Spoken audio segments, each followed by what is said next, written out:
What's up guys, welcome to your 50-second Android tutorial for the new Boston. What we're going to do in this tutorial is basically get those list items doing something for the most part. In the previous tutorial we set up our inflator, got our menu displaying on the screen when we press the menu button. Now we're actually going to let those list items do something. Basically you kind of like set up the on-click listener, but we're going to use a different method. So I'm just going to minimize again this on create options menu here. And we're going to import or use another menu or another method from the activity class. So again, right click source, override implement methods, and scroll down to one, or again it's not in the list activity, it's under just activity here, and it's called on options item selected. So just look for that on options item selected. It takes a menu item within its class or within its parameters. Hit OK. And it kind of sets it up for us as well. Again, we're just going to kind of gut it out for the most part.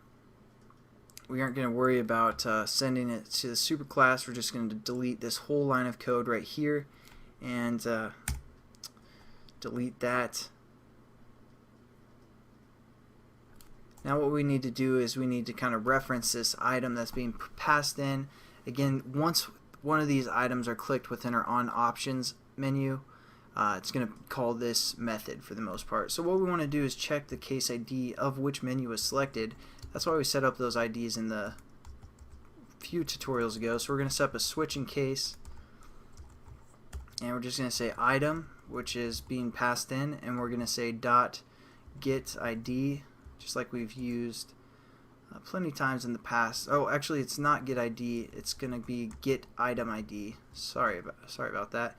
And that's going to give us the ID of an item. So there we go. We set up our switching case, set up a new pair of brackets, and then do our cases r.id. About us was one of them, and then we're going to say break and case r.id. What was the other one?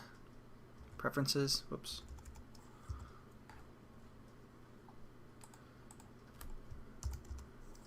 And then we're going to break as well. And now why it's giving us an error and why it gave us an error in the last tutorial, basically it's a boolean. I don't know if I'm saying that right. I always say stuff wrong because I read in books and I never know if I'm pronouncing stuff right. So it's boolean, I believe, and basically that's going to be a true or false type scenario, and we aren't returning any data. We aren't saying, hey, it's true or false. So what we need to do is return something. So we're going to go outside of our switching case here, and we're going to say return false.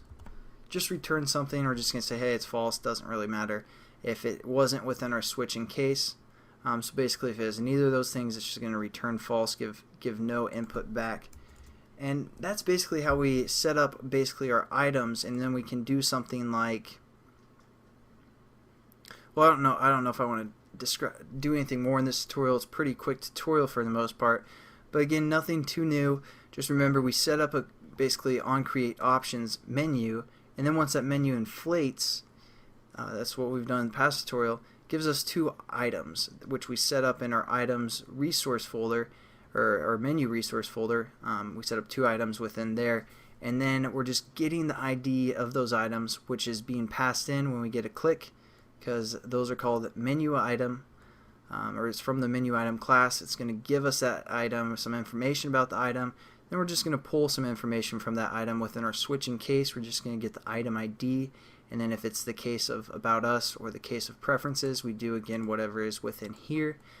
So it's a pretty quick tutorial, nothing too new for the most part besides just working with items within a menu. So hopefully you guys kind of relax. You're like, okay, we didn't do anything too new for the most part. You learned about a new method, and that's about it. So thanks again for watching, guys, and I'll catch you in the next tutorial. Have a good one.